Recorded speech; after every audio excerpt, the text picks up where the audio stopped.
The Star and the Wise Men. For some time after Jesus was born, Joseph and Mary stayed with him in Bethlehem. The little baby was not kept long in the stable sleeping in a manger, for after a few days they found room in a house, and there another visit was made to Jesus by strange men from a land far away. In a country east of Judea, and many miles distant, were living some very wise men who studied the stars. One night they saw a strange star shining in the sky, and in some way they learned that the coming of this star meant that a king was soon to be born in the land of Judea. These men felt a call of God to go to Judea, far to the west of their own home, and there to see this newborn king. They took a long journey, with camels and horses, and at last they came to the land of Judea, just at the time when Jesus was born at Bethlehem. As soon as they were in Judea, they supposed that everyone would know all about the king, and they said, "Where is he that is born King of the Jews? In the east we have seen his star, and we have come to worship him." But no one of whom they asked had ever seen this king, or had heard of him. The news of their coming was sent to Herod the king, who was now a very old man. He ruled the land of Judea, as you know, under the emperor at Rome, Augustus Caesar. Herod was a very wicked man, and when he heard of someone born to be a king, he feared that he might lose his own kingdom. He made up his mind to kill this new king. He sent for the priests and scribes, the men who studied and taught the books of the Old Testament, and asked them about this Christ for whom all the people were looking. He said, "Can you tell me where Christ, the King of Israel, is to be born?" They looked at the books of the prophets, and then they said, "He is to be born in Bethlehem of Judea, for thus it is written by the prophet, 'And thou Bethlehem in the land of Judah are not the least among the princes of Judah, for out of thee shall come forth one who shall rule my people Israel.'" Then Herod sent for the wise men from the east, and met them alone, and found from them at what time the star was first seen. Then he said to them, "Go to Bethlehem, and there search carefully for the little child, and when you have found him, bring me word again, so that I also may come and worship him." Then the wise men went on their way toward Bethlehem.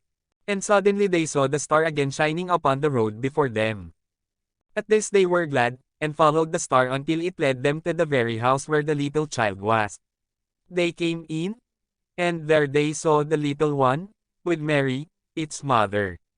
They knew at once that this was the king, and they fell down on their faces and worshipped him as the Lord.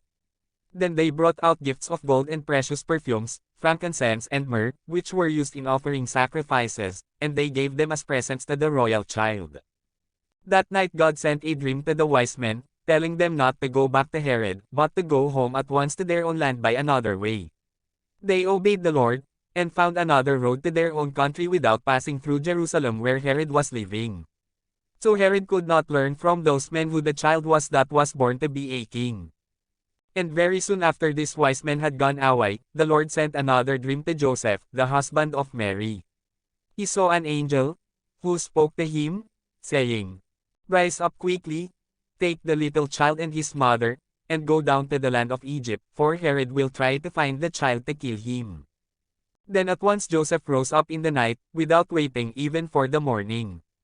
He took his wife and her baby, and quietly and quickly went with them down to Egypt, which was on the southwest of Judea. There they all stayed in safety, as long as the wicked King Herod lived, which was not many months. King Herod waited for the wise men to come back to him from their visit to Bethlehem, but he soon found that they had gone to their home without bringing to him any word. Then Herod was very angry. He sent out his soldiers to Bethlehem. They came, and by the cruel king's command they seized all the little children in Bethlehem who were 3 years old, or younger, and killed them all. What a cry went up to God from the mothers in Bethlehem, as their children were torn from their arms and slain. But all this time, the child Jesus whom they were seeking was safe with his mother in the land of Egypt. Soon after this King Herod died, a very old man, cruel to the last. Then the angel of the Lord came again and spoke to Joseph in a dream, saying, "You may now take the young child back to his own land, for the king who sought to kill him is dead." Then Joseph took his wife and the little child Jesus, and started to go again to the land of Judea. Perhaps it was his thought to go again to Bethlehem, the city of David, and there bring up the child. But he heard that in that part of the land Archelaus, a son of Herod, was now ruling, and who was as wicked and cruel as his father. He feared to go under Archelaus' rule, and instead took his wife and the child to Nazareth, which had been his own home and that of Mary his wife before the child was born. Nazareth was in the part of the land called Galilee, which at that time was ruled by another son of King Herod, a king named Herod Antipas. He was not a good man, but was not so cruel nor bloody as his wicked father had been. So again Joseph the carpenter and Mary his wife were living in Nazareth. And there they stayed for many years while Jesus was growing up. Jesus was not the only child in their house, and he had many other playmates among the boys of Nazareth. Guys, pa-follow naman at like, share, subscribe at papindon na din ang bell. Para ma-update kayo sa mga videos ko, sana is mag-comment pa o di kayong mag-iwan dyan. Maraming salamat po.